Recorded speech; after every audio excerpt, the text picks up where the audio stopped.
It's Friday. I am Iron Man.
Ooh, wee, baby. What's up, Hooked on Fire? How are you today, sir? Uh, y'all bear with me. I ain't exactly awake. Um, yeah, we're doing things. Doing things the best we can, baby. Um, so today we're going to talk a little bit about boxes, enclosures. Um, of course, as always, we'll be answering questions, and that's what's going to drive most of the live show. But up until that point, and during that point, we will be discussing enclosure options because I've been studying over some stuff for like the past few months, pretty hard and heavy, trying to decide on how I'm going to proceed with my Tahoe. So I do a lot of thinking and a lot of planning and a lot of looking at it before I start a project. I'm kind of the opposite of a lot of people. I'm one of those guys that'll go to the store and look at something, shop, and think and study and then I might do that a bunch of times, and then one day I'll buy the thing I'm after. But I, I'm yeah, that's just how I roll. I like to work it out in my head first. So, Rick Ross, what's up, Rick Ross? How are you doing tonight? I am well. This last couple of weeks, I've been just kind of messed up. So, yeah, I mean, I know it's a rhetorical question, but I always go with the actual answer. I figure if somebody's going to ask me how am I doing, I'm going to tell them. I ain't gonna be like, oh, I'm fine, man, fine. Look at me, I'm fine. No, that's not how it works. So anyway, I've been bouncing around. Uh, At first, I was on the idea of doing the fourth order in the Tahoe, and fourth orders are kind of weird. They work, but they do funny things to the loading of the subwoofers, and especially the back ones, the ones back towards the back of the box. They get loaded heavier than the front subs. It's a weird imbalance. they're also they're pretty simple to build, and they're going to work, but you got that problem, you know. So I've been debating on that, and I kind of put that out of my head.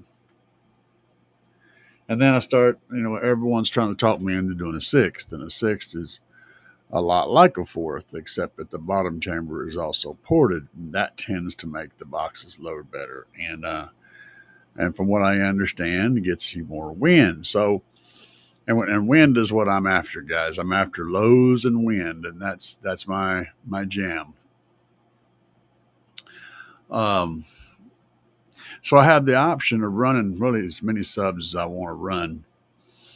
It's just a matter of how much airspace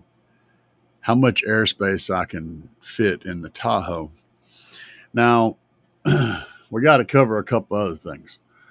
So there's two ways you can build a wall in a vehicle. Essentially, there's two ways. There's two basic ways. One of those ways is you can build what we call a slide in, and a slide in is well,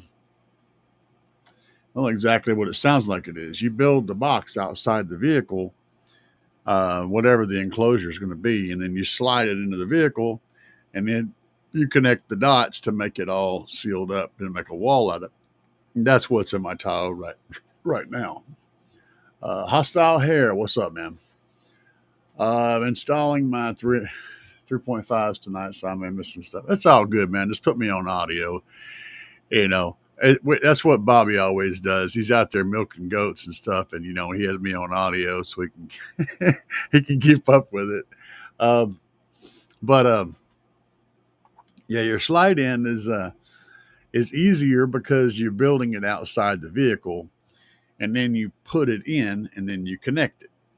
The compromise with the slide in, though, is that you're going to not be using all the airspace you have available in the vehicle. So that's going to somewhat limit the what you can do. You know what I'm saying? And then the build-in, it's exactly what it sounds like. In this case, well, that's kind of complicated. Build-in is a lot more complicated to explain, but essentially you're building the enclosure inside the vehicle, using the walls of the vehicle as your structural points to come back in, and you can get the most of your airspace with a build-in. And there's many ways to do a build-in, but essentially it's built inside the vehicle. It's constructed in the vehicle. And that's much more difficult because you're in there crawling around and, inside the vehicle trying to do the work. But at the same time, you can get significantly more of that volume that you've got available inside that shell in the box because, you're piecing it together. You don't have to make it fit through that door in the back or the side door or whatever door you're using. And that's the two basic groups when it comes to doing a wall in a vehicle of any kind. Now, the Tahoe is limited in that it's got about 33 inches of 48-inch wide area. So if I do a slide in and I make it 48 inches wide, which is the width between the fender wells back there, it will fit. I can go up about 33 inches. And then at that point, that 48-inch corners will hit the roundover of the back door. Now, if I made it narrower, I could go up, or I could also make it a cool shape and go up a little higher, get a little more of it. But so I've been tossing around the idea of whether or not I'm going to tie into doing a build-in, whether I'm going to do a slide-in. Let me show you guys something here. I'm going to pull up a file I have up. Um, my buddy, the mad scientist, did something for me, and I'm going to show you guys what this is. Let's get over here, find these here buttons and stuff. Screen. Yeah, we'll do that. We'll do that. Sure. All right. So uh, to do this in a way that makes any sense. All right. This is a sixth order with 615s in it and a slide in, and we had to compromise on a lot of spots, a lot of area. But this number right here, this line right here, that you guys can see, this is the response curve for that box, and this is pretty damn good because this right here is like, what was it like? Don't remember. I'm trying to remember the. So 10, 20, 30. So this is like 26 hertz, 28 hertz, something like that. And then that's 30, 40, 50. So that's like 28 hertz to like in the mid 50s, which is really good. And you can see that response curve is pretty sexy. That's a pretty nice flat curve. It's going to peak probably at about 40 hertz, which works out well in the Tahoe because the Tahoe likes 40 hertz for some damn reason. Um, so this is a solid curve, and then of course he gives me the whole build sheet. So that's the bottom, the top and bottom chamber. Um, this would be the top chamber is 13 inches. The bottom is 13.75. That's the unideal portion. This is really close to being a one-to-one box, and in order to get that's showing right here because a one-to-one is going to give you something like this. So when you go to like a 1.2 or 1.5 to 1, the the port that you're tuning is going to be a lot more peaky. It's going to be more like that. It's going to have a nice peak at a certain frequency, and that peak's going to go much higher than this is right here. Um, that's where you get that really, really loud um, peak at a certain frequency, and that works for some people in some builds. But I wanted a musical build, and this is kind of what this is. So that sixth order is pretty flat right there. What's up, El Fuego? And Jess Meyer. Nice to see you guys. El Fuego is in the house. I'm assuming Bobby's putting the goats away. Maybe he's swimming with the goats today. So yeah, this is the current. So, and in that build, we're looking at slightly larger bottom chamber than the top chamber, which is kind of unusual. But again, we're having to compromise because we've only got 33 inches or whatever here to work with, and then once you add all the material and stuff in, um, a 30, we got it set at 32, but this is what you got, and we have to have enough airspace down here for the subs, um, and that's like minimum. That's really right at the minimum for the subs, and so you're left with this. This is just what you have left. Um, and I'm asking him seriously. I'm asking a scientist to build a box to fit through a door that's the perimeters were just horrible for him to work with. So this is the best he could come up with at the time. And of course, this shows the back panel and the baffle, the way the subs are laid out, and the back port, which is what I wanted. All of this stuff is in here. The cut sheet's in here. All the measurements are in here. How it all goes together. How you get different pieces out of the pieces of wood. Um, it's pretty cool. Pretty cool. The bracing is all accounted for, and he's got the whole thing drawn up for me. Um, if you guys are interested in getting something like this done for a build that you're wanting to do, done properly, then you need to head over there and talk to my buddy, the Mad Scientist, and I'll get that link if y'all want it, to his Facebook page. And he does this for a living. It's one of the many things he's doing, but yeah, he can design any kind of enclosure. So you get your whole cut sheet, you get all your centers, everything. Um, it's pretty sexy. Um, so I've got that, but as you guys saw, it's kind of a crunch on that top chamber. Um, and we're sacrificing. We're leaving some stuff on the table. With a little bit bigger top chamber, we could get a lot more. We could get a lot more volume, in the in a certain area, and still have it pretty flat.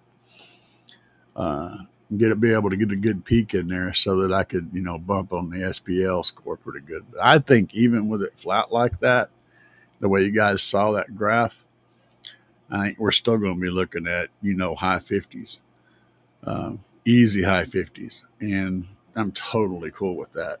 Because once you break 60, that's when you're starting to bust windshields. And I really don't want to bust a windshield. Okay, take that back. It's kind of a complicated thing. I kind of do, but I also don't. You know what I'm saying?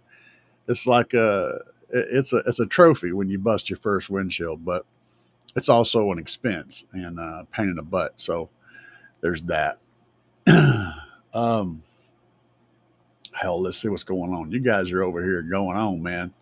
Y'all are going on. Bobby B, milking goats or working on his bill. Yeah, I think he's probably milking goats in the swimming pool. Tyler said, "Am I rebuilding?" Yeah, maybe. We're talking about it though. Uh, yeah, Fuego said, "Never underestimate the value of a well-designed enclosure." You, sir, my friend, are 100% correct. A lot of people are asking that question: What subs should I get? What amp should I get? All this stuff. Man, get a good enclosure designer. That's going to make way more difference in all the things. And honestly, here's how you do it. Here's the process. Okay, this is the process. If you want to know the truth, um, get your vehicle that you're wanting to build in. Get a good enclosure designer. Uh, Send him all your specs. Let him pick out subs for you.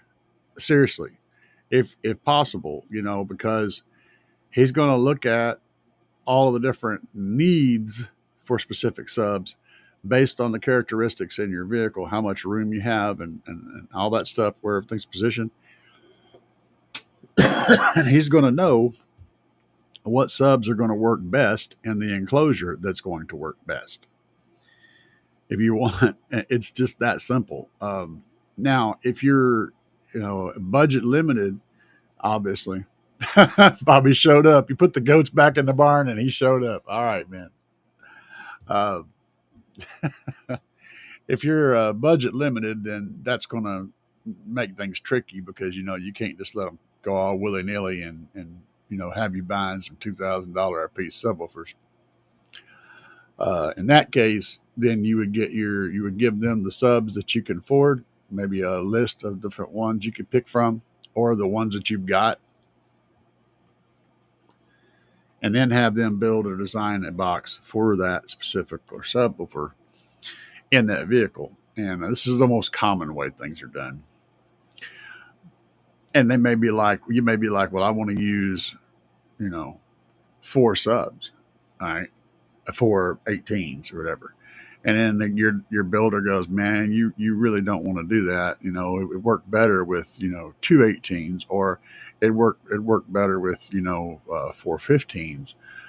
stuff like that. So listen to what your box designer is telling you, because a 15 in the proper enclosure is going to have way more to give than an 18 in the improper enclosure. Um, it is you're going to get more out of the right build.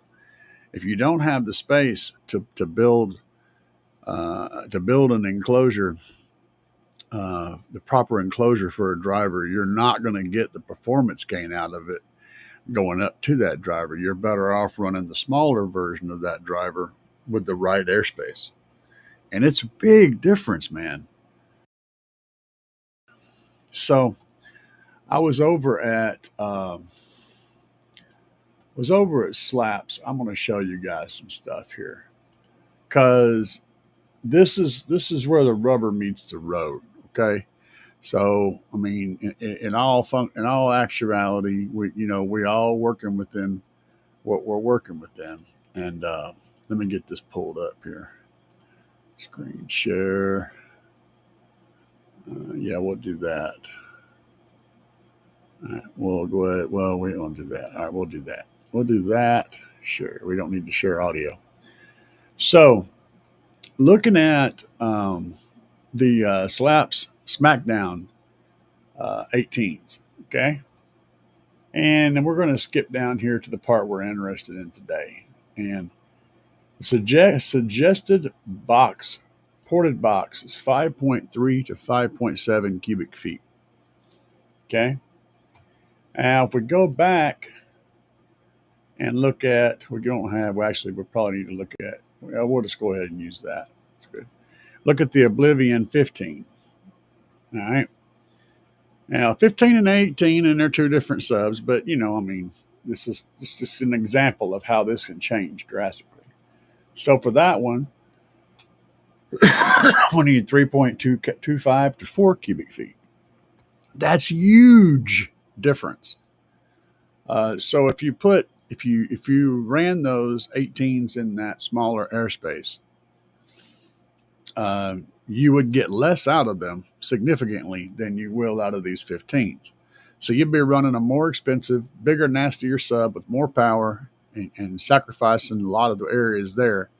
And you'd be getting less output than you would with the less expensive, slightly smaller sub, but in the right box. It's hard to get that across to folks. Um, and it's very important to understand that. Let's see here. Bobby said, I'm here. Start over. Working on redesigning my amp rack. T. Corley, what's up, man? I need to get off my butt and go outside. Go outside and reinforce the back of my enclosure before the show tomorrow. Tomorrow, what show is that? That's not one of my shows. No, my show is not until the 31st. Yeah, that's the other thing I was looking at. So I was watching one of my favorite sixth order builders is Jerry Ain't Loud. It's now J&D Designs. The channel changed names.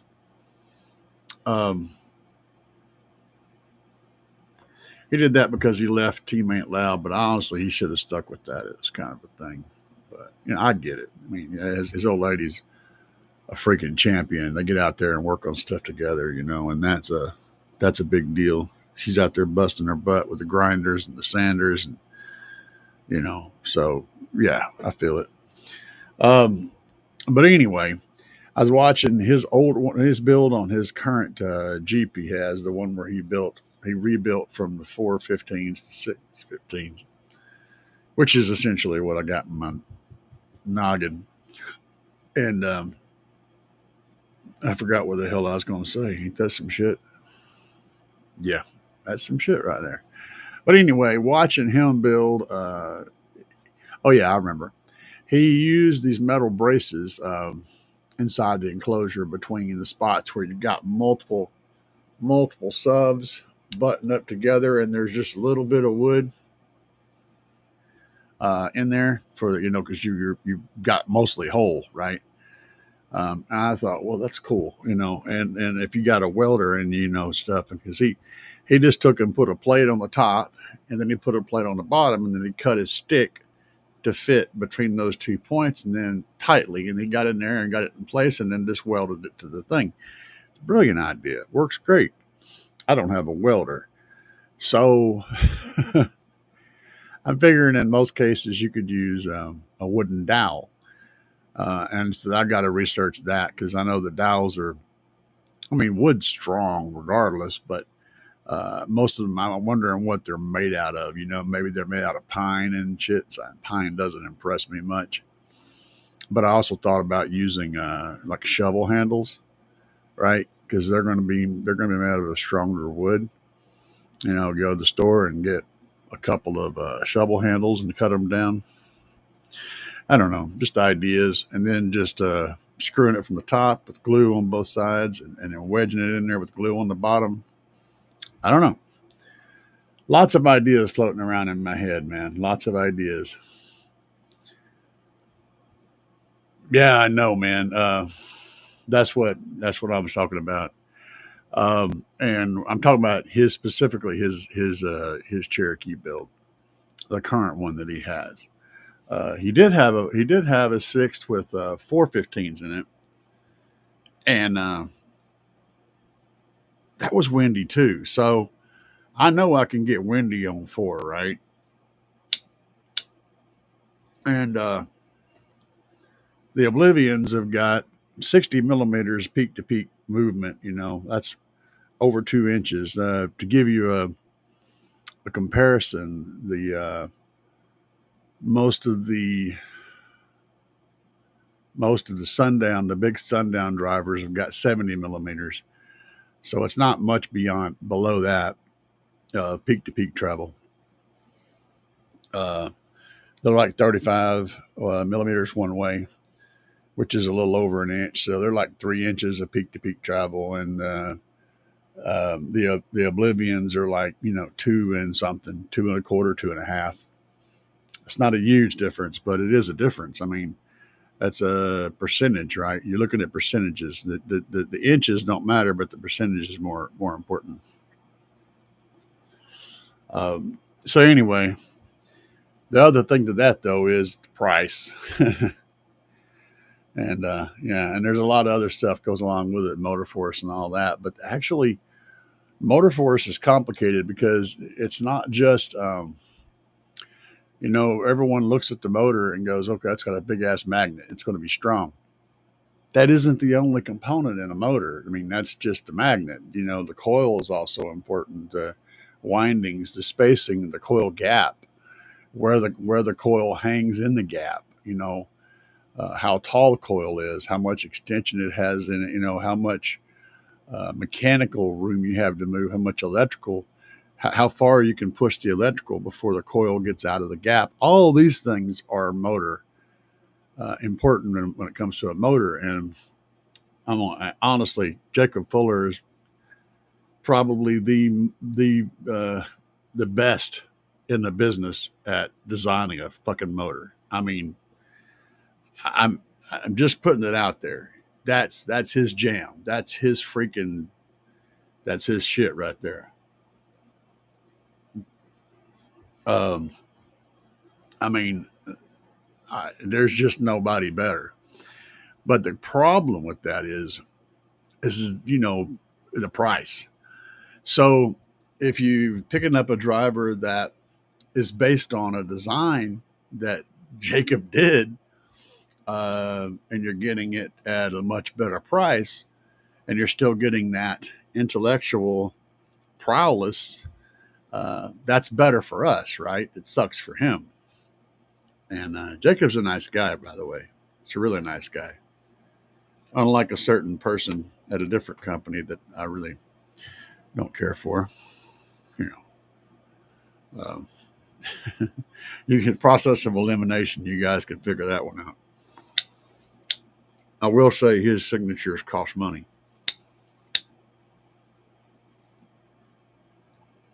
But Jacob's actually a cool guy.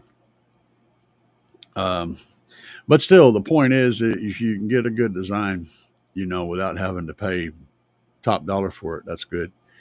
If you got the money to go out and pay $1,500, $1,000, $2,000 for the Wicked subs, I mean, Sundown is you're not gonna get hurt by buying Sundown equipment. Period. On the high end stuff.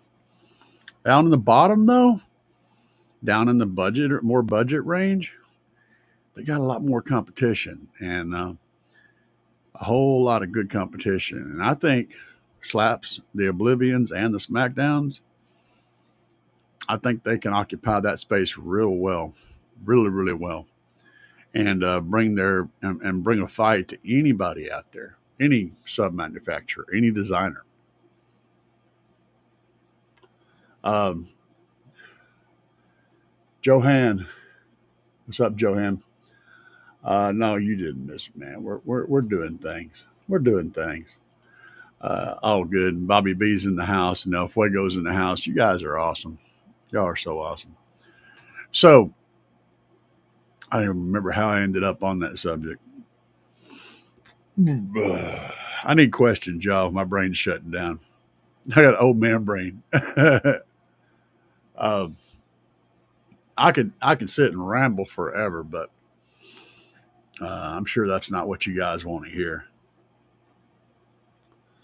Um, most of your most okay, so there's two different ways to design subs too. That's something else I've learned. And you could say, well, one's SPL and one's SQ, but that's not accurate. That's not the truth. What's more the truth is one design puts output at certain frequencies above everything else. Okay. And one design puts control and efficiency above everything else. And the response curve. It's the fact is either of those two subs ultimately could do the same jobs. They could interchange. One would be better at the other.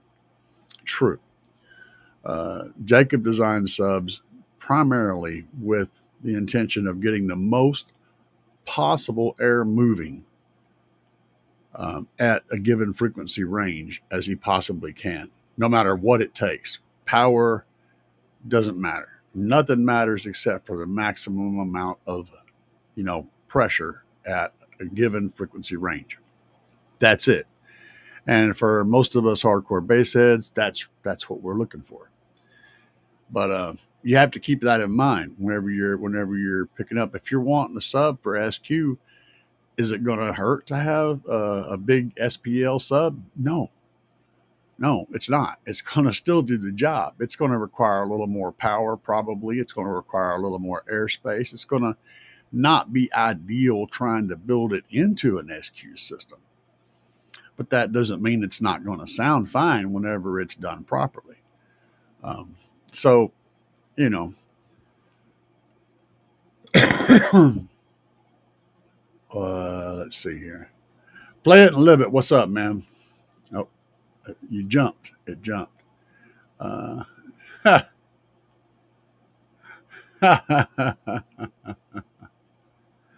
yeah. Johan, here, the robot dude is also referred to me to be good if you're looking for. Um, yeah, that dude, that guy, we don't. I call him the underground android. So, no, I don't. I don't associate with him. We had issues back in the day. Well, he had issues with me, and he put me out there. So, whatever, man. But no, I got nothing for him. Um, oh, Bobby wants to know how to do time delay. Oh goodness. Okay, give me a minute, Bobby. Jacob designed the cool looking bass blaster subs from Sparked Innovations. Yeah, yeah. He's if if it's a wicked badass sub, it's a good chance that at least something that Jacob designed is in that sub.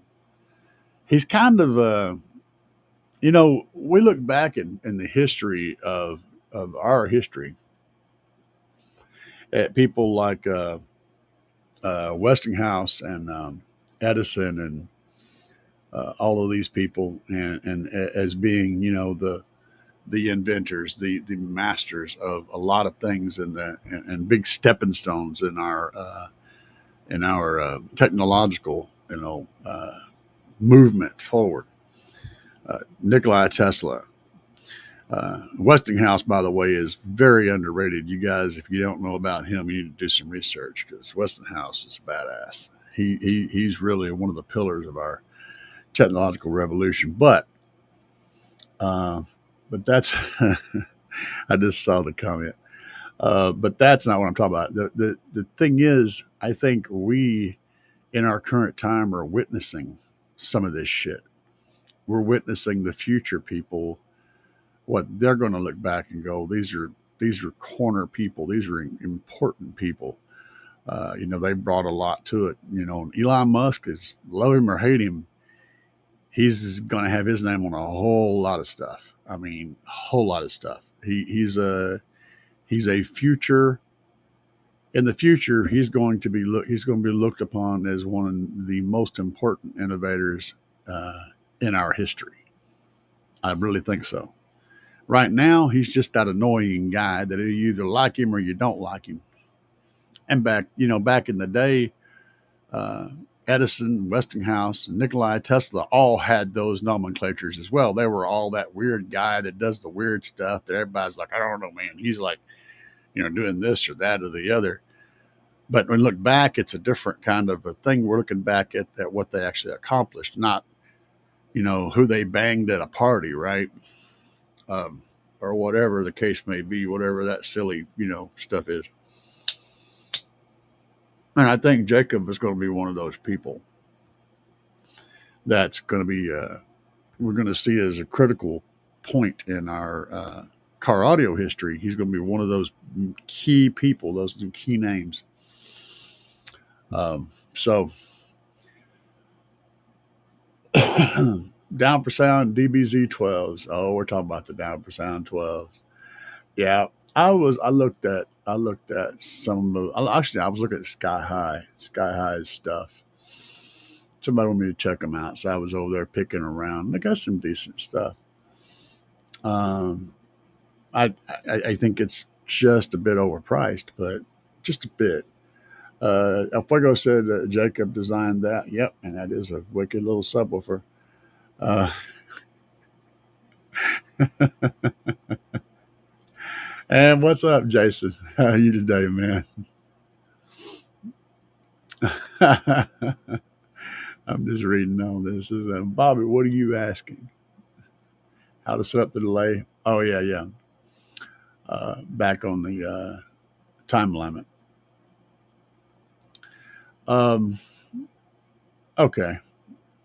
Yeah, yeah. Thank you, Bobby. I caught that. I was thinking about doing time delay too, but after my brainstorming, going up in smokes. Uh, time delay. How much difference does that make, and how do you do it? Um, well, you're going to need a DSP to make that work. Period. I mean, there's not anything.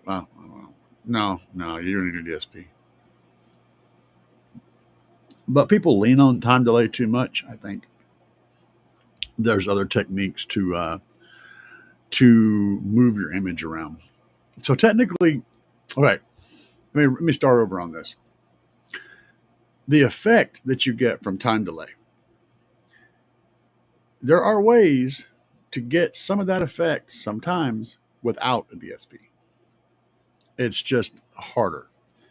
Um, so what I tell everybody is, when you get your system set up, you got your. Let's assume you have a three-way set in the front. That's where everybody that's interested in time delay ends up going to a three-way set. Let's also assume that you have some like a 6.5 or 8 or whatever down in the door, and then you've got a 3 or a 3.5 or a 2 3/4 or something like that. A little middler up on the A pillars or up in the sail panels or up high, and then you got tweeters up there too. So you can time align all of this, but here's the thing I tell everyone to do first. Once you get your vehicle tuned to where you've got the frequencies right and it's producing a good uh, similar frequency, everything is producing similar frequencies at the headset, okay, or at the ear holes of the listener. So your mids are sounding the same here. Your woofers and your tweeters are all that's done. All right, but your sound imaging sounds like it's over here because it is. You know, the distance from the driver's door to you and the distance from the passenger door to you is two totally different distances, and so your brain understands that those speakers over there are further away. One thing I can tell you to try before you even start time aligning is take your threes or your little guys and flip the passenger side one out of phase. Flip it out of phase, and, and it doesn't matter, man. I've done this so many times in a vehicle. What vehicle? It usually doesn't matter. It works in a lot of vehicles. You'll hear, because that's where you're playing from like 300, 350 hertz up to like 5K or 6K or maybe even all the way up. The point is, most of the vocal range and the musical instruments and stuff are in that frequency range.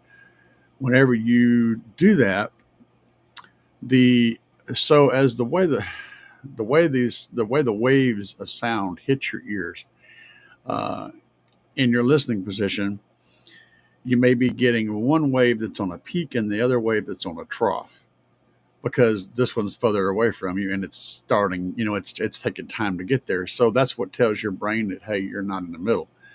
But whenever you flip that one over there out of phase, a lot of times, a lot of the frequencies will end up doing this. So that when they get to your ears, all of a sudden they're both on a peak or they're both on the same, they're in the same phase. They're not doing this, right? Being able to just take that one of those channels out of phase. I always say to do the passenger side because that way you're not screwing with the phase of everything else, the subs versus the door speakers and all that stuff. You might be surprised just doing that by itself may pull that. It may just snap that image in front of you so good that you don't even need the timeline. That's always my first recommendation. Try it. Mess with phasing. Phasing can do lots of cool stuff.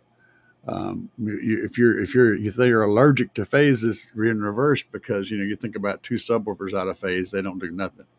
If your two door speakers are out of phase, you lose some bass.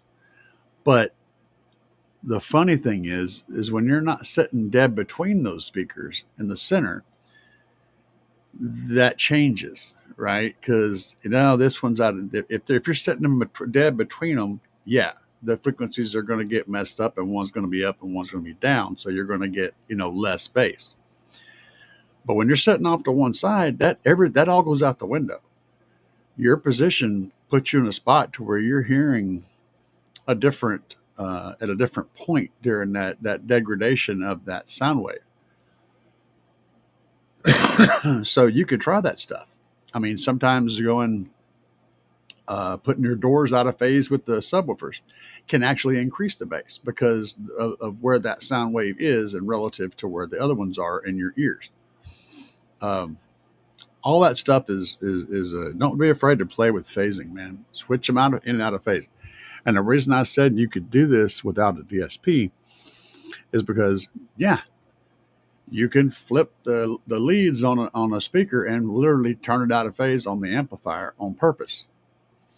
You could flip the passenger side leads to the opposite without a DSP and put that speaker out of phase with this one.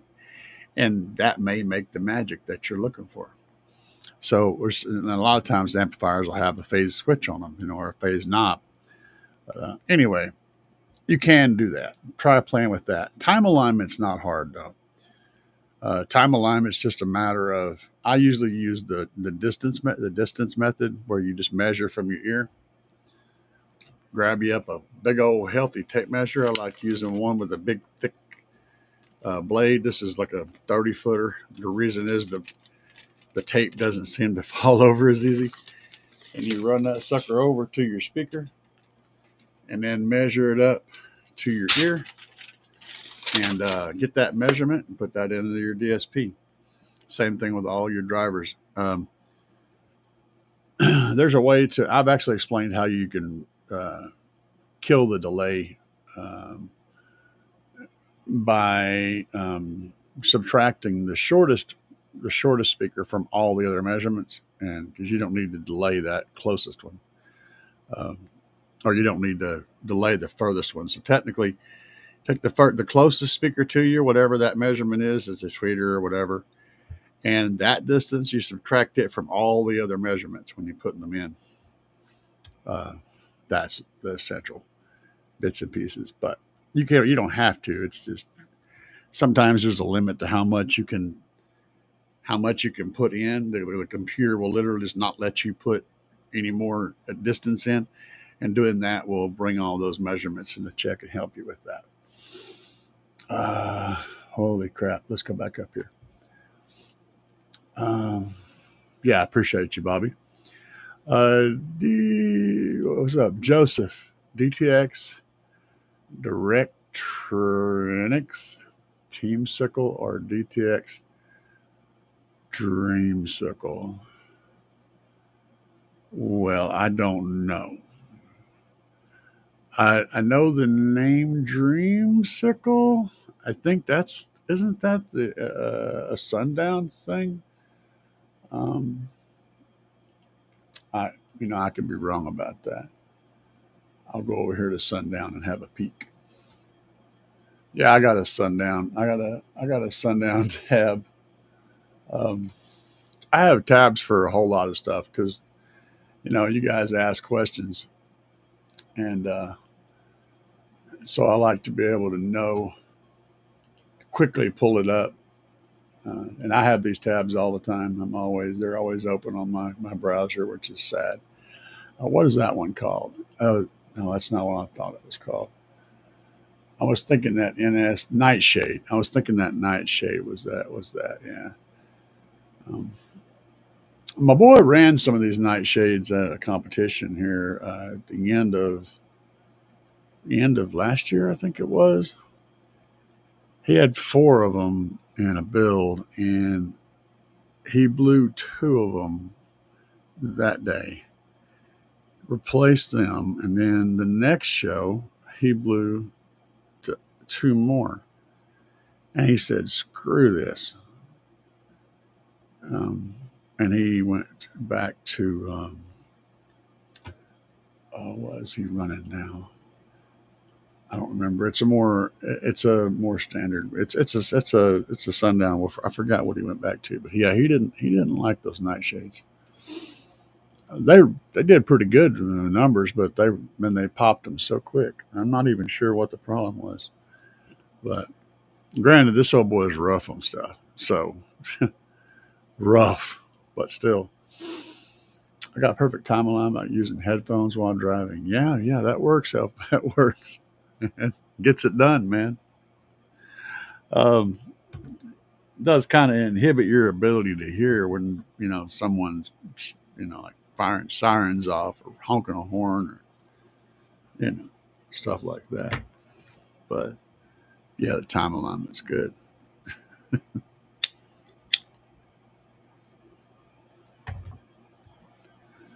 Let's see here. I don't know about those subs though. I'd have to dig into them. I'll have to dig into them, Joseph. I don't know. Chris Lamb, what's up, man? On Facebook, hollering at me on Facebook. Good times all around. All right, yeah. It's interesting. Some older DSPs would allow you to switch polarity phase 180. Some of the modern ones can adjust it up to 360. Yeah. Being able to adjust your phase, not just 180, but in any position, is cool. especially if you're running multiple subwoofer amplifiers or really multiple amplifiers, period. Because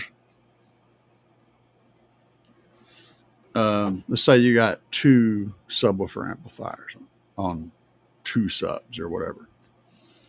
You get them game matched, right? They're both doing the same thing.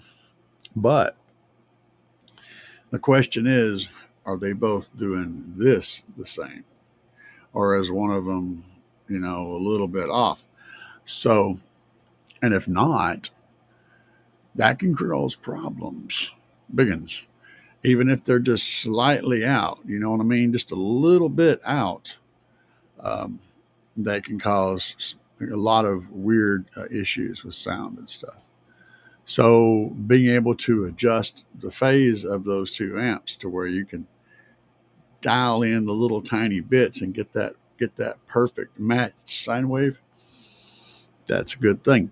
The amp should have the same exact sine wave, but I'd say there's probably about a 20% chance that they don't, and they won't be far out. They may be just a little bit out, just that little bit's a little bit. You know what I'm saying? So having that ability to adjust those is good, especially if you're running multiple subwoofer amplifiers. I, I guess it would matter too in a vehicle because, like I said, flipping them out of phase gets you that peak at the right spot. Well, flipping them partially out of phase may get that. So what you might find is when you're sitting there listening to a test tone or listening to music, slowly adjusting that phase may cause certain tones. Well, it will cause certain tones to get louder and then get softer, and the other tones to get louder and get softer because you're changing when those two sound waves are getting to the key microphone or the ear. You're changing when they meet each other and what part of their waveform they're in when that happens. So uh, that frequency adjustment would literally act like time alignment for certain frequencies. It isn't going to change everything. That's the thing. It's going to change a group of frequencies, but not all of them. Time alignment's going to change all of the time that they get there, which is effectively going to do the same thing, but for all the frequencies. But even then, you're still going to have frequencies that are out, that are not going to be in phase with each other when they get to your ear. No matter whether you have two speakers, even if you're wearing headphones like El Fuego, there are frequencies are going to be not in the same alignment when they hit both eardrums at the same time, necessarily. Um, so figuring out what frequencies you want to push, and focus on is important. And anything in the vocal range, I'd say, is where you're looking for. Anyway, you may have a 200 hertz null in the door or in the corner of the vehicle or something. So you may want to have 200 hertz hitting at the same point. You may want to have adjust it to where the delay or the phase to where at the measuring point, which is your head, 200 hertz is getting upwards. So you're doubling the amplitude of that frequency at that point, right? And if you ever want to hear this, play a tone like a doop, right? Play the tone and this in your normal spot. And while it's playing, move your head to the left and move your head to the right. And you're going to very distinctly hear. You're going to hear that. Exactly what's going to hear. And that's as in certain points, when it goes to the low point, you're moving to a point where one frequency is on the downslope and one's on the upslope. So they're basically canceling each other. As you shift to one side, all of a sudden they'll both be together and it's going to be a doubling effect.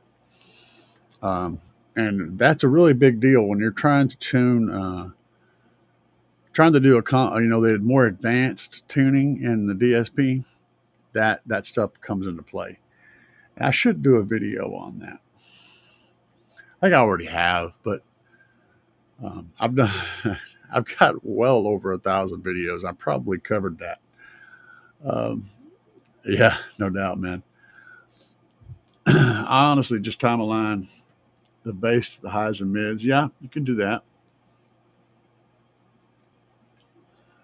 Yep, yep, yep, yep, yep.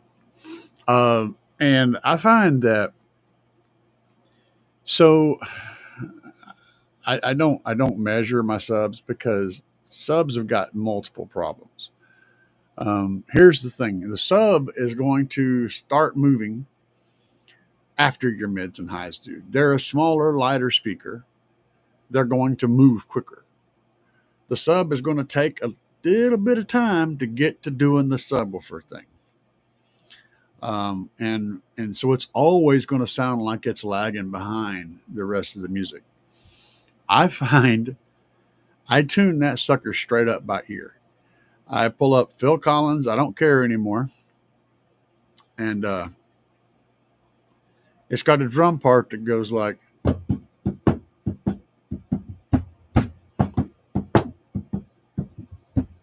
right,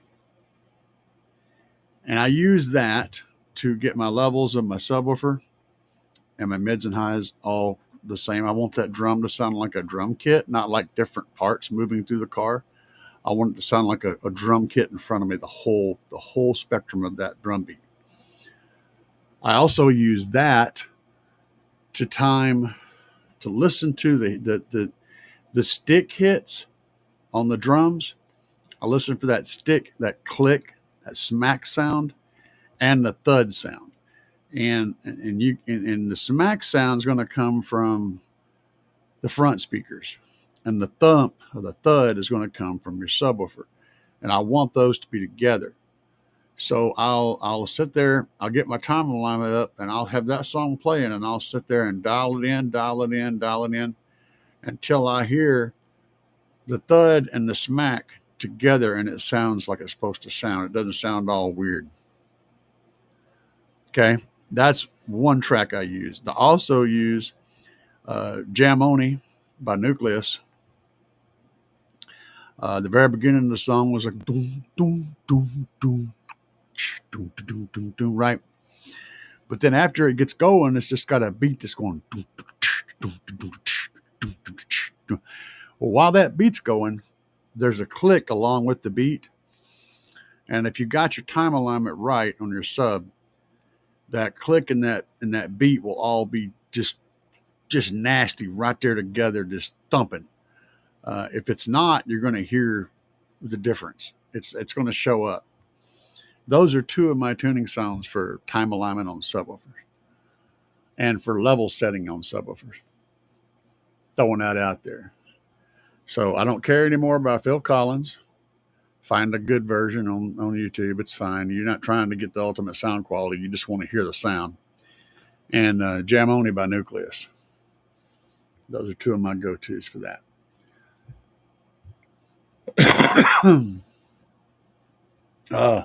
It's all good, man. No problem. Let's see here. El Fuego said, yeah, CIE's very close to 55,000 subscribers, going fast. Yeah, baby, we're doing things.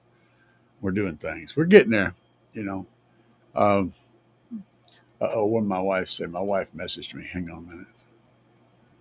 Running behind. Oh, no. Oh, no, that's terrible. She said she's running behind. She's not going to be home till later. Um, I'm gonna have to get her some food. Got to do some cooking. Um, oh man, no biggie, brother. No biggie at all. I did my best with that. Like I'm learning. I like to learn. Oh, 99 Red Balloons. Yeah, that's a good track, man. That's a good track. I like it. 99 Red Balloons. I ain't heard that in a long time. But I can hear what you're getting at. And it depends on what I'm trying to tune. What part of the process I'm in. Those two tracks are for very specific jobs. When I want to check another track that I like is Aja, AJA, by Steely Dan. That's at approximately 4 minutes in. There's a, it's kind of a finish check. Let's see where we're at approximately 4 minutes to 4 minutes and 20 seconds. Actually, it's like, yeah, it's about that number. In there's the part where it breaks down and you got a really nasty drum set that comes in, and a saxophone, a real powerful ballsy saxophone, and they go together and do a drum sax solo combo that sounds just juicy as hell. Um, what you should hear during the drum portion, you should hear the drums go like right, and it should sound the way that drum set's mic'd up. If you have everything right, okay, it should sound like you're sitting on the drum throne. It should sound like you're in the middle of it, and you'll hear the rolls going back and forth and around you, even without any rear speakers, just your subs.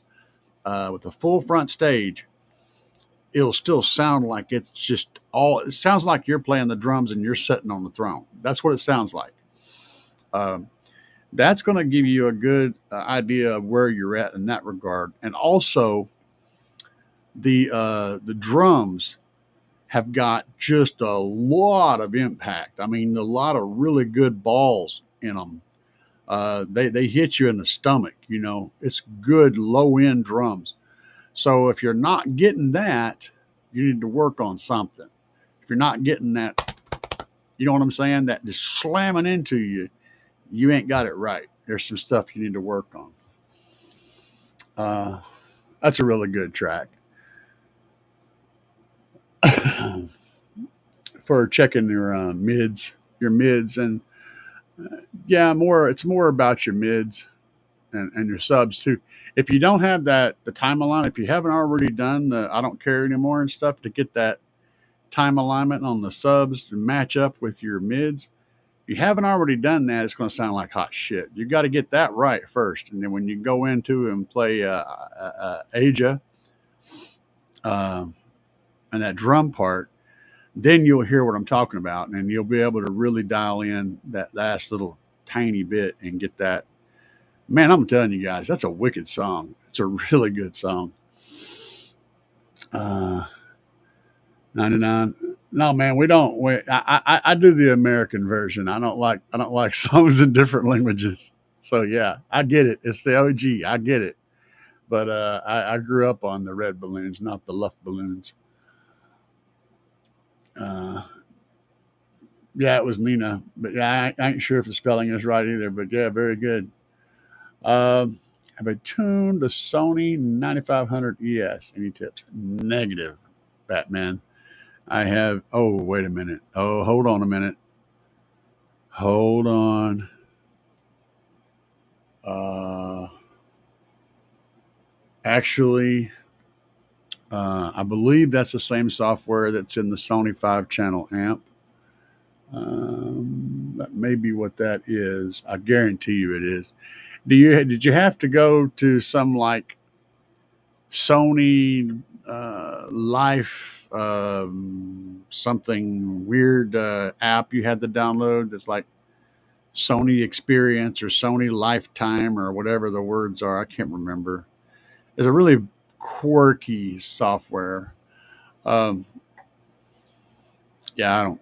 I didn't. I messed with it just a little bit on an amp that I had, and I still got that amp actually. I need to figure out what that is. I got it stashed around here somewhere. Really good sounding amplifier. It's a 5 channel amp, Sony amp. Really good sounding amplifier. But it had it was like 20 watts per channel, and then like 200 watts on the sub. So it was a lightweight amp. But sounded amazing. I had that in my big truck for several years. Um, had that little 200 watts going to a JL W2 in a sealed box, and I was sending the rest of the power to some little computer speakers up there, little pods up there mounted on my handles as you got in the truck. There's three. I just had three channels running, and that thing sounded so good. That was a nasty sounding setup. I spent many, many, many miles and many hours listening to that, and then that the sound stage was so good. Even though in the truck you've got a lot more space in between you and your driver's door, that bar was like 2 feet away from my head, right? So it's way out there. The other one was way over here, but still, um, they were far enough away that the percentage of difference was not as much. And I remember burning up the highway listening to that little setup. It was so cheap, such a cheap little setup, but man, it sounded good. I would listen to songs and listen and listen. And I'm thinking, wow, how does this? I mean, I got a few $100 in this system, and it sounds as good or better than anything else I've got. But and I was talking to my friends about it, and they were like, yeah, it's a truck. It's the fact that you've got more cabin space and there's more room for the sound to mature in there.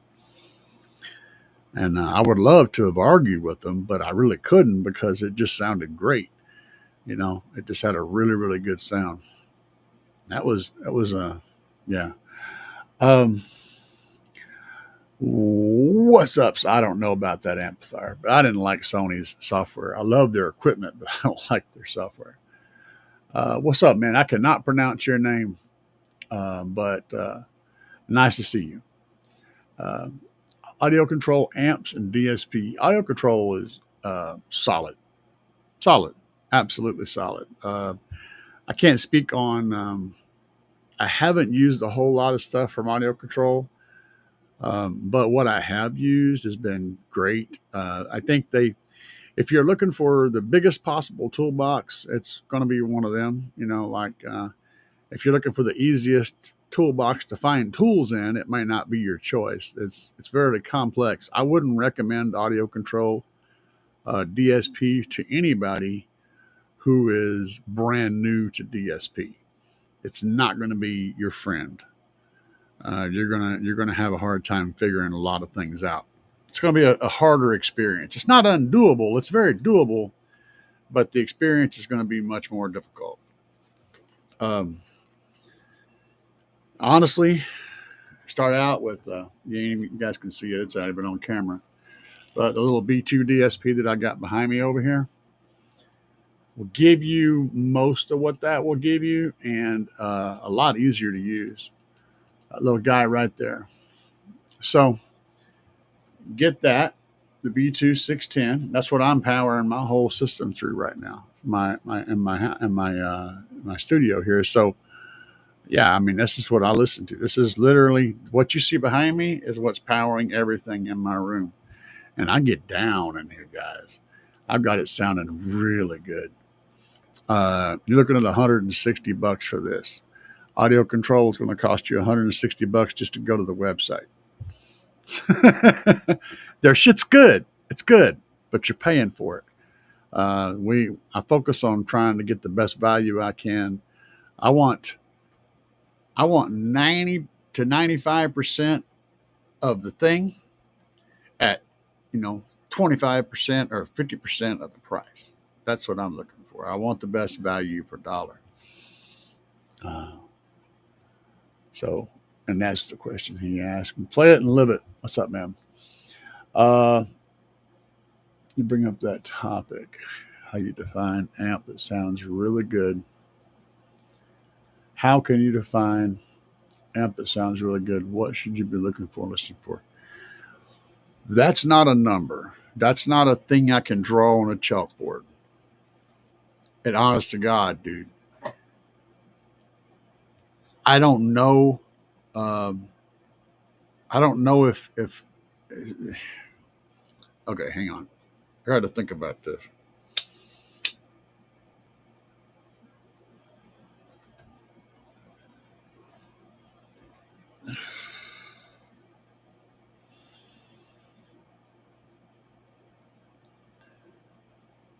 okay, there's always the element of something being expensive, and therefore you think it should sound good, and so you reject that, right? But I don't think this is what we're talking about. Um, that's not the case. We're not projecting awesomeness on something because it was expensive. Because everybody that hears that amp is blown away by how good it sounds. Um, you just gotta. It's like, okay, you don't hear it with a lesser amp. You don't hear bad. Okay, you don't hear bad with the amp that's not the amp. You don't hear the bad. You hear what you hear is fine. It's fine. It's going to sound great. And then when you hear the other amp, it sounds better. And I, I don't know. Um, I don't know. I don't know why. You know, it may be that that your ear is subconsciously picking up on distortions that are in there that your conscious brain just isn't paying attention to, but your subconscious is. Um, and the fact is, uh, it's not really quantifiable, or maybe it is, but you damn sure hear it. You hear the difference. An amplifier that's got a really clean output, and however they get there, whether it's computers, whether it's software, whether it's fancy twiddling and knobs and stuff, there's a distinct difference. Now, when you hear that difference, you know it. You know it 100% right off the bat, but you can't put your finger on it, and you can't go get back in a vehicle or in a house and listen to the lesser amp and point out what's wrong. It sounds fine. It sounds great, but the other one sounds better, and you don't know why. That's the best I can tell you, man. It's hard to call. I think it's a subconscious thing that your brain's picking up on. Little distortions and stuff that are either there or not there that your conscious brain isn't registering. I don't know. It's hard to call. But that Sony, what was it? Mobile. I know I still have that amplifier somewhere. I'll have to pull it out one day, guys. I don't think I have any videos. I might have a video with that Sony amp in it. I don't know. I guess 9500 with a certain amount of DSP features like the modern head units. Yeah. Yeah, I don't know, man. Um, the audio control 810 DSP is a little complex, but the new software is an improvement. Well, yeah, it's been a while since I poked at an audio control DSP, but there's just a lot of tools there. I don't know that it's necessarily the ideal set of tools for somebody new to the game. Uh, Sorry about your name, man. I give up. I don't want to. I don't want to insult you by by screwing that up. There's not even any. I can't even any. I can't even Americanize that name. That name is really good. Uh, in the world we live in, right? Play it. The biggest thing I noticed between the gaps in sound will hit hard on the first note. Sounds really punchy and dynamic. Yeah. Some amps have really weak attack. Yeah, that's a thing. Any truth to the rumor that JP amps sound better when they are signed?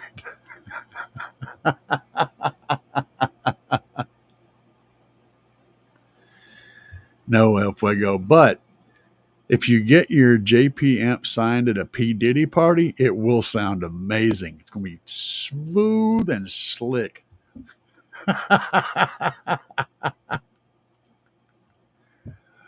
Oh, man. Yeah. Yeah. Cool beans, brother.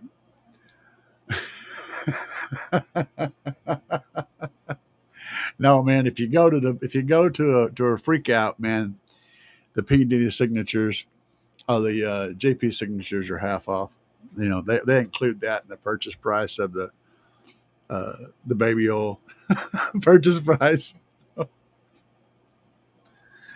Oh my god, dude. Um, I know I got issues, man. I can't help it. You guys want to come over and hang out with me sometime? We'll throw some shit on the grill and just have a blast. I love hanging out with good people. Um, Rick Rouse said if you can afford a $50 signature, yeah, no doubt, dude. I don't know, man. Uh, yeah, I watched Jonathan Price back in the day, man. Whenever he still was just getting stuff built and doing his own stuff and building stuff, and I thought it was pretty cool. I mean, he got some pretty cool ideas and has some pretty cool stuff. And it's something whenever he started doing this whole thing that he's doing, and he just changed into a different human being, and it ain't been a good change, you know. And they say people change. I don't know if people change so much as your perception of them might change, but in this case, I think he changed a bit. Jason said it's hard to find the good sounding amps. You have to listen and compare yourself. Yeah, you know, you could always go with that with the winners or any major car audio SQ competition. Anything that anybody's running is going to be in the running for that. Honestly, no matter what they place, the install is a vast majority of where their points are given because these guys are all running top of the line equipment. Um, and yeah, usually they are good, but um, it's you can get around that though. There are little nuggets out there, um, and then them little Sony amps, man. Yeah, I don't know. Like I said, I can't put my finger on it, but I'll assure you, you'll hear it, and then you'll be like, I don't know why, but that sounds amazing. And it was a $300 amp or whatever. I don't know. But the only problem I had with them is there just wasn't very much power. Very, very low power. So for a purely SQ system where you're not wanting any volume, and the thing about running in that environment, running a purely mid to low volume SQ, that guy is not going to be running a Sony amp. He's going to be running some freaking Audison or some Morel shit, whatever. He's going to be running some expensive ass shit. So it's a funny market that they're putting themselves in with that amplifier. Does it sound as good as any of those amps? Oh hell yeah! It just ain't got no power. It's like a slightly beefed up head unit. If that's what you're looking for, then it's great. It worked good for me. I ran I Bluetooth to the amplifier um, and ran it that way. I had actually, what did I have? No, did I have a Bluetooth or was I plugging in? I don't remember now. Oh no, I had that little Rockford Fosgate.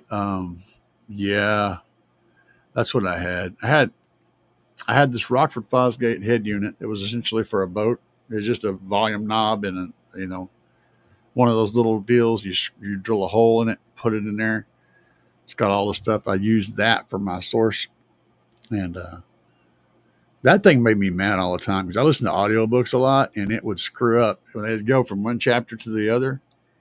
It would not. It would cut the signal out at the end of the chapter, and it would come back in late. So I'd miss the first couple of words of the next chapter every time. That drove me freaking crazy with that. But other than that, I mean, if you're listening to music on it, it'd be great. It's just audiobooks. It was like it annoyed me bad. Um, that was a great choice though. Let's see here. You go out and listen to high end SQ vehicles. You hear what's possible for real. But guys, again, I can't say this enough. What you're hearing in a good SQ vehicle is not the equipment. That's not what you're hearing.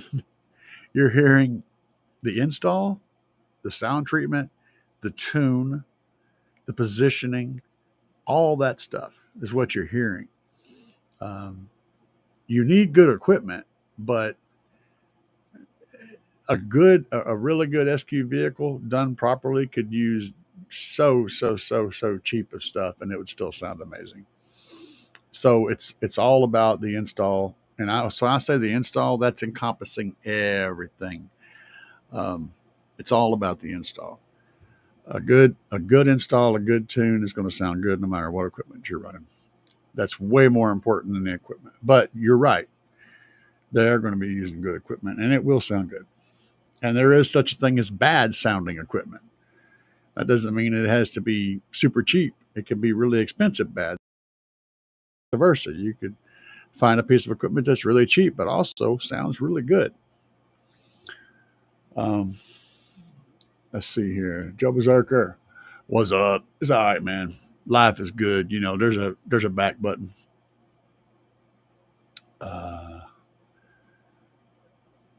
Play It and Live It said, Jason, what's the highest RMS per channel for SQ? There's not one. If you want a number, somewhere around 130 dB overall performance level is kind of where they tend to top out most SQ setups. About 130-ish. It needs to be able to be loud enough to overcome conversation in the vehicle quite well. Kind of rock out, you know, get the soul moving a little bit, but it doesn't have to bust your eardrums. And it does need to have some punch to it, though. But about 130 dB total system volume measured is probably a good number, just roughly. SQ, they require a specific amount of. There's actually numbers, you can look it up. The vehicle has, the judge will want to play it at a certain dB rating.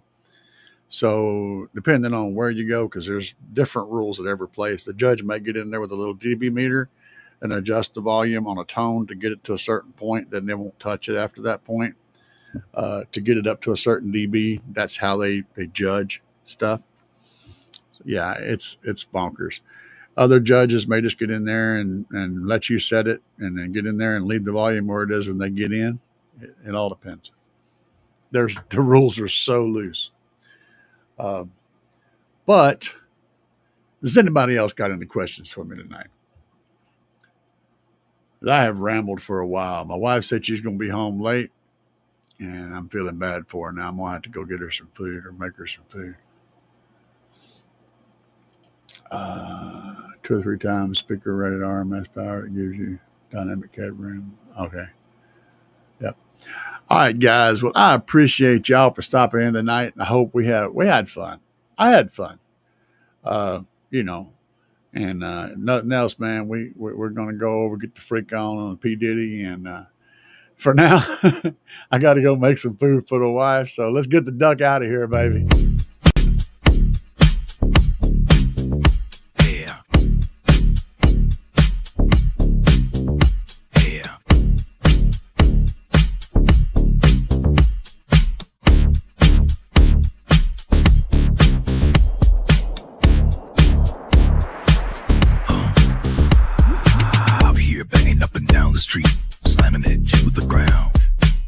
Subwoofers are getting loud, you can feel the booming sound.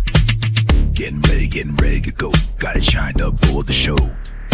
Power's charging, amps are amping, gonna let the woofers blow. Another one bites the dust. Another one bites the dust. And another one goes, and another one goes, and another one bites the dust. We got more at home, another one bites the dust.